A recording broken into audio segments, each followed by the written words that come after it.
देख रहे हैं A1 स्टार न्यूज, एक कदम सत्य की ओर। मनगवा विधानसभा क्षेत्र के भाजपा विधायक पंजूलाल प्रजापति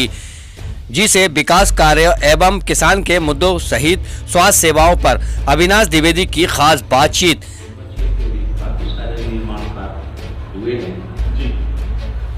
हमारे यहाँ रोड भी काफ़ी बड़ी रोडें का निर्माण हुआ है जी। जैसे ये बेलवा पैकान से ये झूला जोड़ौली होते हुए सलैया पहुँचना, ये 16 किलोमीटर ये रोडें हैं। जो ये रोड कम से कम 1 किलोमीटर के गड्ढे हैं। उसमें जैसे ही हमारी सरकार बनी, पहले तो कांग्रेस की सरकार थी, उस समय तो कुछ हो नहीं पाया, वह कोरोना रोक रह गए, हमारे पास पैसा है नहीं। परंतु जब ये सरकार बनी तो जैसे ही आपकी भाजपा की सरकार बनी तो कोविड का भी टाइम आ गया, ठीक है। तो कोविड टाइम में काफ़ी ज़्यादा परेशानियाँ उठानी पड़ी और काफ़ी सरकार को काफ़ी इसमें मशक्कत करनी पड़ी है। परंतु जिस तरह से कोरोना महामारी मतलब हमारे मध्य प्रदेश में दबोच बैठी थी, परंतु हमारे माननीय मुख्यमंत्री शिवराज सिंह चौहान ने इतनी सक्रियता और इतने ये जो है परिश्रम से और इतने सशक्त होकर के और उन्होंने जो निर्णय लिया, बहुत सारी मशीनें नहीं थी जो जांच की, कोविड जांच की थी, तो जगह जगह अस्पतालों में, बड़े अस्पतालों में ये व्यवस्थाएँ थी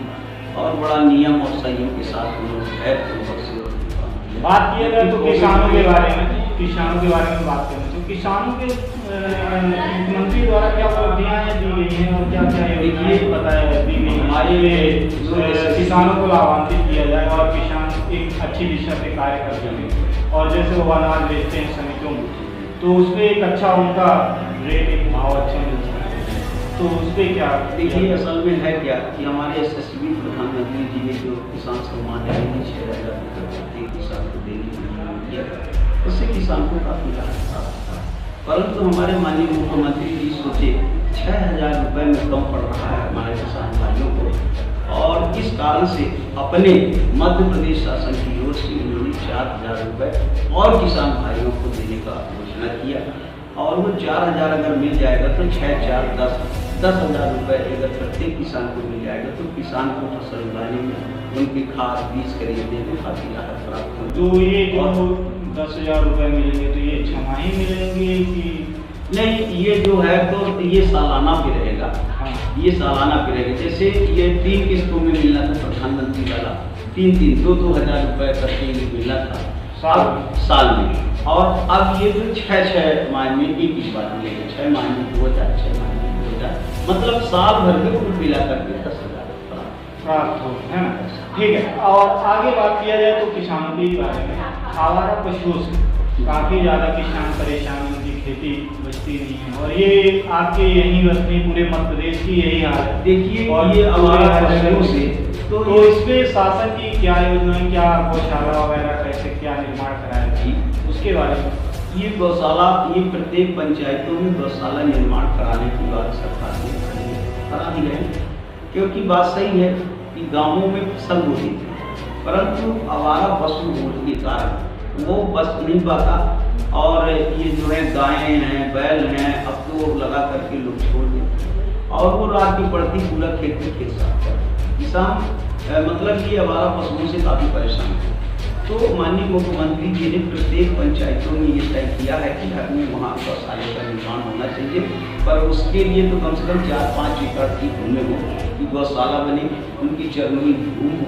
ताकि हमारे मवेशी को उसमें रह सके और पंचायत के लोगों को राहत। देखा जाए तो गरीबों के लिए मनवा क्षेत्र में जैसे गरीब हैं, गरीबों की अनाज और ये राशन कार्ड की काफ़ी ज़्यादा परेशानियाँ आ रही हैं, जिसपे शासकीय उचित मूल्य की दुकानों में जो कई ऐसे गरीब हैं जिनके नाम हट चुके हैं, तो उस पर क्या गाइडलाइन दिया जा रहा है? गरीबों के नाम हट चुके हैं, इसमें तो जब पहले कांग्रेस की सरकार थी तो कमलनाथ जी को लगा कि ये बहुत सारे लोग वैसे जो बड़े जो है गरीबी रेखा से नहीं आते, वो भी प्राप्त कर रहे हैं गले, तो उसका उन्होंने एक विशेष सर्वे मध्य प्रदेश के अंदर कराया, और सर्वे, उसी सर्वे के मुताबिक से जब सर्वे हुआ तो बड़े लोगों का नाम बल्कि छूट गया, और जो गरीब तबके के लोग हैं तो उनके नाम बहुत सारे कट गए। एक एक पंचायत में कम से कम 50-50, 60 लोगों के नाम कट गए। अब तो बेचारे आते हैं कि विधायक जी हम लोग जो है तो इस गरीबी रेखा से हट गए, हमको गल्ला मिलता था नहीं मिलता। हाल ही में मामला है आपका, ये मनवा क्षेत्र के अंतर्गत टीआई का मामला है जी सामने, जिसमें आपका नाम काफी ज्यादा प्रिंट मीडिया और देखिए जो अभी हमारे मनगमा थाना की बात आई है, तो जो हमारे मनगमा थाना में जो टीआई शुक्ला जी हैं उनके साथ में कार्यवाही की गई, बड़े बेसुरा बड़ी मनगढ़ंत के साथ की गई है, चक्रव्यूह के साथ की गई। और जो इस घटना में जो एसडीओपी का रोल था, एसडीओपी वो लड़की के पिताजी के पास ये जांच करने के लिए ये 11 बजे रात गए। एसपी के इशारे पर एसडीओपी ने 11 बजे रात जाकर के उनका बयान लिया और बयान लेकर के आए और मनगढ़ंत वो रिपोर्ट दिया कि ये जो फरियादी के पिता को 24 घंटे ये थाना के अंदर बैठाए रहे और इसके बाद एसपी साहब ने उसको कहा कि छोड़ दीजिए। तो उन्होंने पहले मुद्दे को कहा कि बंद कराइए, फिर मुकदमा लगाइए,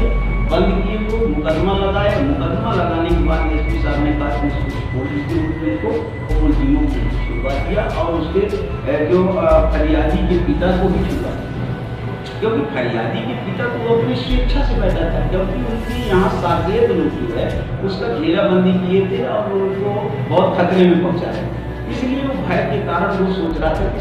थाने में लोग सुरक्षित रहेंगे और उन्होंने लिख करके भी आवेदन पत्र में भी दिया। तो इसमें अपनी सुरक्षा की दृष्टि से जिस दिन की घटना है उसको 9 तारीख को उन्होंने लिखित में एसपी साहब के कार्यालय में जाकर के लिखित तौर पर दिया और एसडीओपी के कहने पर एसपी साहब ने 11 तारीख 9 तारीख को देते और 11 तारीख को मतलब मनगढ़ंत आरोप लगा करके मुझे निलंबित कर। इसमें आगे आपकी क्या प्रतिक्रिया रहेगी? उसमें हमारी प्रतिक्रिया ये है, हमने मांग किया है कि टीआई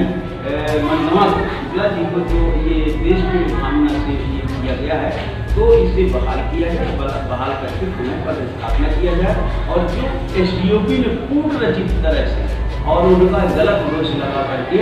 और जो उन्हें निलंबित कराया है और लाइन हाजिर करवाया है उसके ऊपर वहाँ से हटाया जाए मनगमा से और उसके ऊपर दंडात्मक कार्रवाई की जाए। तो ये आपकी सरकार है, या आप ऊपर तक कोई बात पहुँचाना होंगे? देखिए ऊपर तक पहुँचाने की बात इस समय चुनावी माहौल थी, इस समय हमारे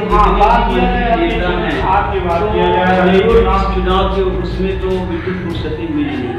हालांकि हमने अपने पत्र में भेजा है माननीय मुख्यमंत्री जी को, गृह मंत्री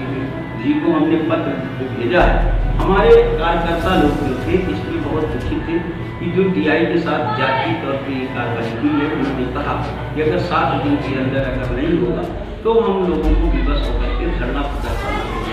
एसपी कार्यालय पे करना होगा। उसमें हमसे सहमति दी, हमने कहा कि ठीक है, उनको आश्वासन के रूप में हमने कहा है कि ठीक है। वैसे हम हमारे माननीय मुख्यमंत्री जी और गृह मंत्री जी को सुधार इस प्रकरण में तत्काल वो सही निर्णय लेंगे और हमें लगता है कि न्याय मिलेगा। नीचे जाना चुनाव की कैसी क्या तैयारियां चल रही है? क्या देखिए चुनाव हमारे 28 विधानसभाओं में चुनाव होना, तो क्या सरकार फिर वही उथल पटल वाली रहेगी कि नहीं? इस बार सरकार हमारी पूरी बहुमत के साथ बनेगी, क्योंकि हम 28 में 2800 सीट हमारे हम जीत रहे हैं और ये अच्छे बहुमत से हमारी सरकार इस बार बनेगी। तो धोखे से अब उनकी सरकार बन गई, क्योंकि इन्होंने किसान को झूठा प्रलोभन दिया, कहा कि किसान की हम ऋण मुक्ति करते हैं और ऋण मुक्ति को लेकर के किसान सोचे कि चलो हमारा ऋण मुक्ति हो जाएगी, इस कारण से सरकार ने गई, तुरंत ऋण मुक्ति नहीं कर पाए और इस कारण से किसान भी नाराज है। इस कारण से हमारे भारतीय जनता पार्टी की जितने भी 28 कैंडिडेट है और सब जीत करके